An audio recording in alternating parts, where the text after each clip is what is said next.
welcome back to my channel. If you guys are new here, my name is Zara. I'm so happy to have you here.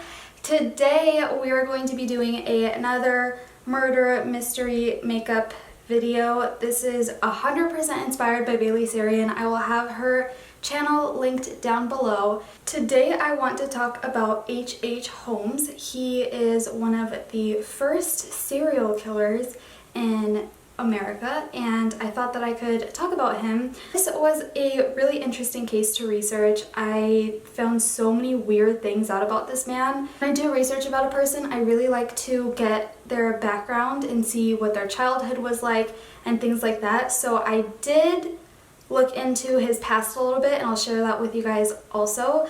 But this story takes place in the 1800s, so it's an old story. Real quick, I did want to say that all of the products I put on my face I will link in the description box, and all of the articles that I used for my research for this video will also be linked in the description box. But yeah, let's just get into it.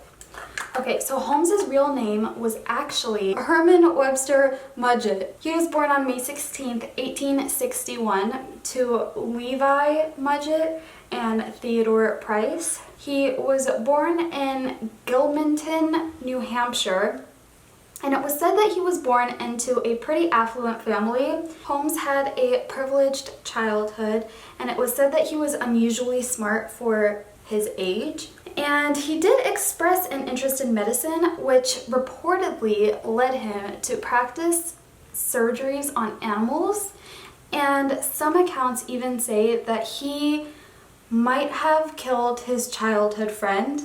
They don't know this for sure, but after they find out more about him, they think that his childhood friend was murdered by him, because his childhood friend was murdered, but they never found out who did it.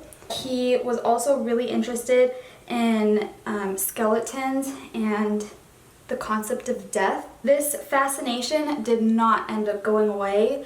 He did end up getting married at a pretty early age. He was 17 when he got married, but I think that was kind of normal back then because the life expectancy was also shorter. But he ended up getting married to Clara Levering, and they had a son, Robert, who was born on February 3rd, 1880. So Holmes, aka Herman, which was his original name, but we'll just call him Holmes. So Holmes ended up graduating high school at the age of 16, and then he ended up going to medical school at the University of Michigan in 1882. So his fascination with death and surgeries and blood and stuff didn't end up going away, so he did end up going to medical school, which you would think is like, okay, like, I mean, he's going to medical school and he's probably gonna find an outlet for his fascinations by helping people and then also getting to do what he thinks is interesting,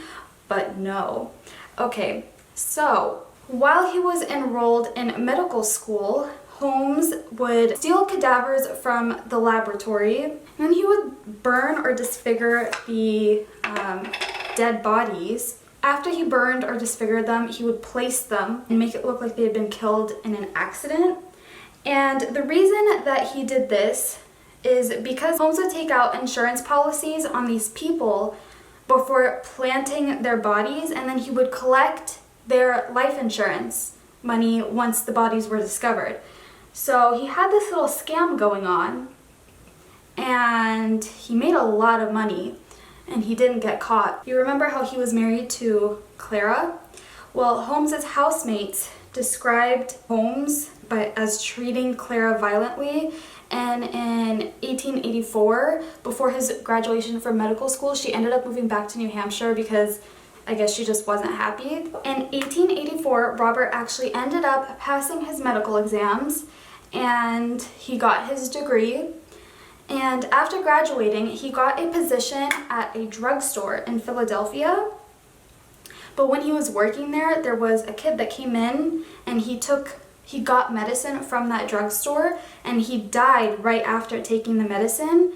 And Holmes was interviewed by the police and everything, and he denied any involvement in that boy's death, even though Holmes had something to do with it. After he denied being involved in that boy's death, he packed up all of his things.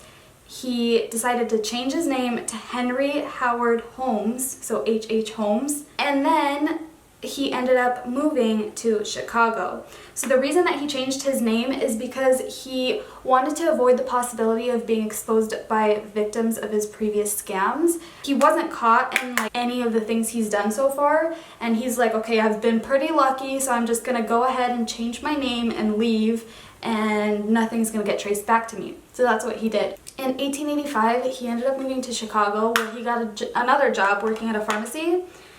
And at this pharmacy, I'm not 100% sure of what happened. There's two different stories out there. So Holmes got this job at a pharmacy, and the owner of the pharmacy, it was a husband and wife, they owned the pharmacy.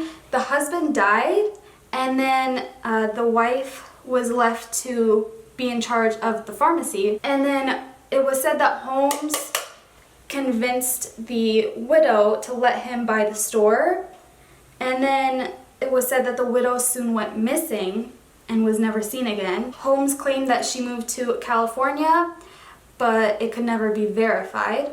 And then another account said that the owners of the drugstore didn't pass away, and they lived well into the 20th century. But either way, Holmes did end up taking over the business. So the owners are gone, and Holmes is now the owner. He purchased an empty lot across the street. He decided to build a 3-story hotel, which the neighborhood would call the Castle. So the construction of the Castle began in 1889, and Holmes would hire and fire several construction crews because he didn't want anyone to have a clear idea of what he was doing and how he was designing the castle. To everyone on the outside, this looked kind of just like a hotel. After the construction was complete in 1891, Holmes placed an advertising in newspapers offering jobs for young women, and he advertised the castle as a place of lodging. And then he also presented himself as a wealthy man looking for a wife. He would charm women, and then he would propose to them. All of Holmes's employees, hotel guests, fiancés, and wives were required to have life insurance policies. Holmes said that he would pay the premium as long as they listed him as the beneficiary, so that in case if they died, he's the one that gets the money. And not only did his fiancés and wives disappear, because he got remarried a few times, but they would disappear, but then also his employees and guests would start to disappear too. So Holmes is doing some shady stuff, and he's like not getting caught. People in the neighborhood eventually report that they saw a lot of women entering the castle, but then they would never see that many people exiting. Let me give you a little bit of a visual on the castle. So the castle was 3 stories, and the first floor had a lot of stores, and the 2 upper levels contained Holmes's office and then 100 rooms that were used as living quarters. So this is where we start to find out weird, creepy things about him. So some of these rooms were soundproof, and they contained gas lines so that Holmes could asphyxiate his guests whenever he felt like it. And then throughout the building, there were trap doors, peepholes, stairways that led to nowhere, and chutes that led to the basement. So the basement was designed as Holmes's own lab. When he would kill one of the guests, he would just drop their body down one of the chutes, and they would land into the basement so that he wouldn't have to carry the body around so that nobody would see it. And then he would go down to the basement, and he would dissect them, strip them of their flesh, and then sell them as human skeleton models to medical schools. Like, it bothers me so much. It's so creepy because not only is he killing people, but then he doesn't stop there. He like does other things. I don't know. He's just really creepy. He would either do that, or in some other cases he would choose to cremate them or place the bodies into pits of acid so that like they would just dissolve away. During the 1893 Columbian Exposition, Holmes ended up opening the castle as a hotel for visitors, and unfortunately a lot of the guests that ended up staying there didn't make it out, and the castle became known as the Murder Castle. Many of these victims, nobody knows for certain how many there were, but there were women and they were seduced, swindled, and then killed by Holmes. After the Columbian Exposition had ended, Chicago's economy just kind of was in a slump, and Holmes decided to abandon the castle and focus on his insurance scams again. And while he decided to do that, he would commit random murders along the way. So he never stopped murdering people, it just kind of, I guess, slowed down. Throughout these insurance scams, he ended up meeting someone, Benjamin Pitzel. I think that's how you say it, I don't know. Him and Benjamin became like partners in crime. Benjamin was his accomplice, and he comes in the story like a little bit later. But Holmes ended up getting caught for stealing, and he was sent to jail. And in jail, he met someone named Marion Hedgepath. That was his cellmate in jail. And then Holmes said that he would take out an insurance policy for $10,000 and fake his own death, and then provide Marion with $500 in exchange for a lawyer who could help him if any problems arose. So Marion wasn't really going to do much, but he was going to get $500. And back then, like, $500 was like an insane amount. And so he's like, yeah, like, sure, let me give you the number of someone. Holmes got out of jail, and then he tried to fake his own death. But then the insurance company was skeptical, and they didn't pay him anything. So Holmes is like, damn, what should I do now?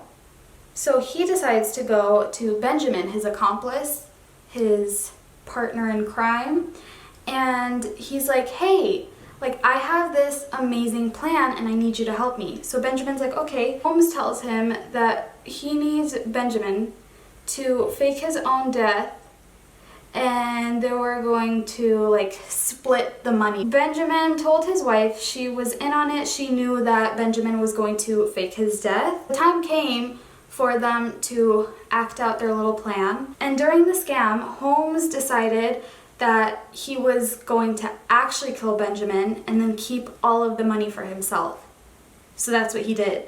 He ended up killing Benjamin, and then he kept all of the life insurance money for himself, and then Benjamin's wife never knew that Benjamin died because he was faking his death, so I guess he was going to disappear. So she thought that, I don't know, everything's fine. So he did give Benjamin's wife a little bit of money.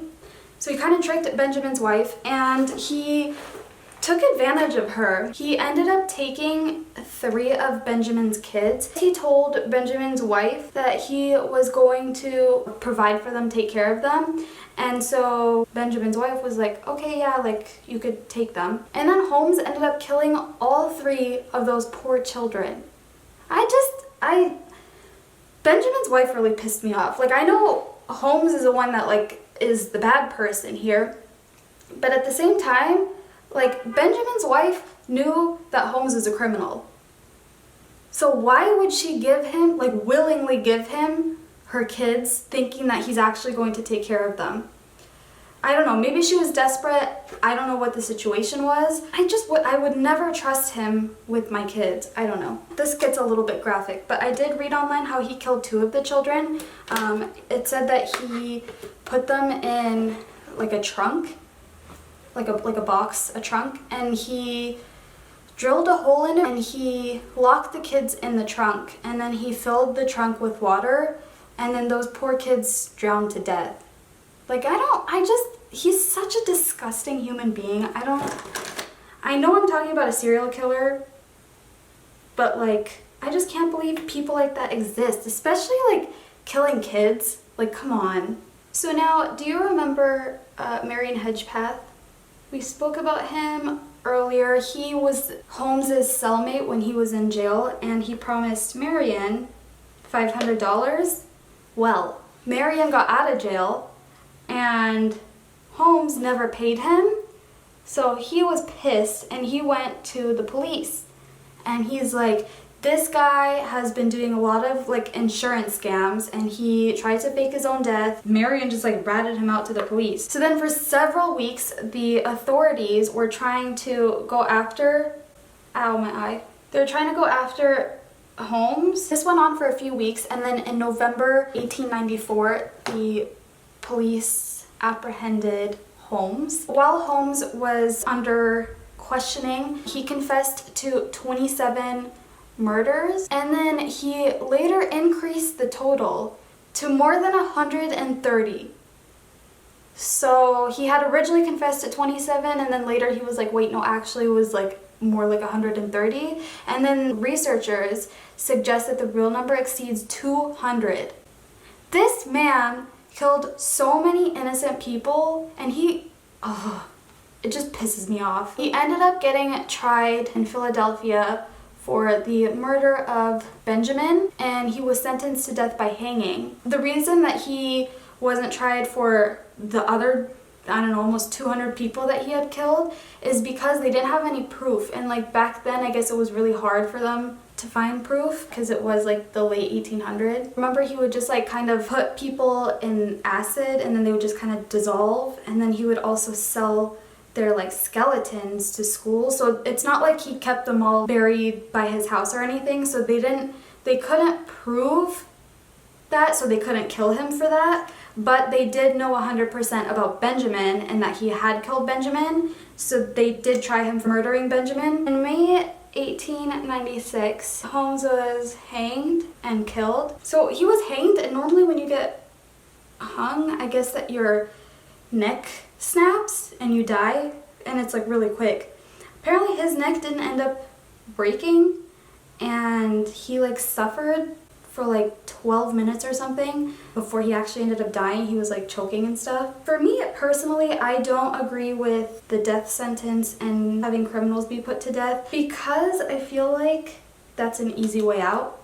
If you're a criminal, I feel like you should be alive. You should suffer in jail and like live every day knowing that you are in there because you killed people. H.H. Holmes was one of the first American serial killers, and this man was terrible. He killed so many people, and I'm glad that he did end up finally getting caught because Marion turned him in. Because imagine if he didn't get caught, how many more people he would have probably killed. That is it for today's video. Make sure that you guys stay safe. Comment down below and let me know if there's a person that you want me to do some research about and talk about in my next video. Don't forget to subscribe, give this video a like, and I'll see you guys in my next video. Bye!